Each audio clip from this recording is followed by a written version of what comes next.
Parents के मन में बच्चों के वैक्सीनेशन को लेकर बहुत सारे कन्फ्यूजन्स होते हैं। Government vaccines versus private vaccines, painless vaccines versus painful vaccines या कॉम्बिनेशन वैक्सीन्स, क्या होता है इन सब में फ़र्क? देखिए, एक होता है नेशनल इम्यूनाइजेशन प्रोग्राम का शेड्यूल, जिसके तहत गवर्नमेंट कुछ टीके निःशुल्क देती है। इसका मतलब देश के हर बच्चे को कम से कम ये टीके मिलना आवश्यक है। परंतु इनके अलावा भी कुछ टीके होते हैं जो आपके बच्चों के लिए बहुत ही ज़रूरी होते हैं, पर उसे लगाने के लिए आपके केवल प्राइवेट डॉक्टर के पास ही उनकी अवेलेबिलिटी रहती है। अगर आप अफोर्ड कर सकते हैं तो आपको उसे लगाना आवश्यक है। क्या फ़र्क है दोनों में? देखिए, एनआईपी शेड्यूल में आ जाता है बर्थ पर बीसीजी, ओपीवी और हेपेटाइटिस बी।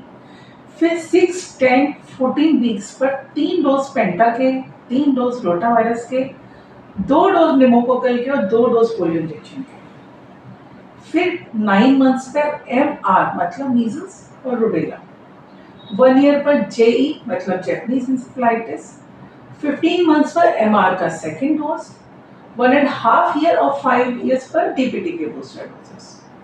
ये हो जाता है एनआईपी शेड्यूल। अब हम आ जाते हैं आईएपी शेड्यूल में। आईपी शेड्यूल में बर्थ वैक्सीन के अलावा 6, 10 एंड 14 वीक्स पर 3 डोजेस पेंटा, 3 डोजेस आईपीवी और 3 डोजेस न्यूमोकोकल के और रोटावायरस के मिलते हैं।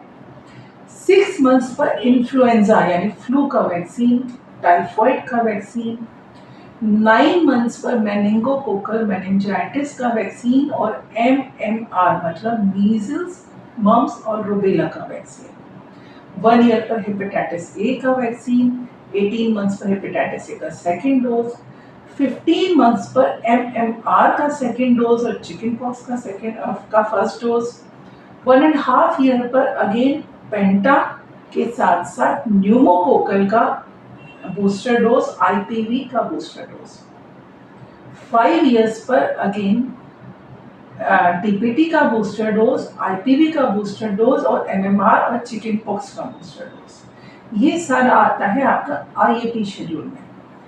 9 to 10 इयर्स पर टी डेप का डोज और एचपीवी यानी सर्वाइकल कैंसर वैक्सीन। एचपीवी का डोज अभी तक नेशनल इम्यूनाइजेशन प्रोग्राम में इंक्लूड नहीं हुआ है, बहुत जल्दी इंक्लूड हो सकता है, पर अभी के लिए आपको उसे प्राइवेट डॉक्टर के पास ही लगाना पड़ेगा। क्या होते हैं कॉम्बिनेशन और पेनलेस वैक्सीन, ये डिस्कस करेंगे हम अपने नेक्स्ट वीडियो में। Thank you.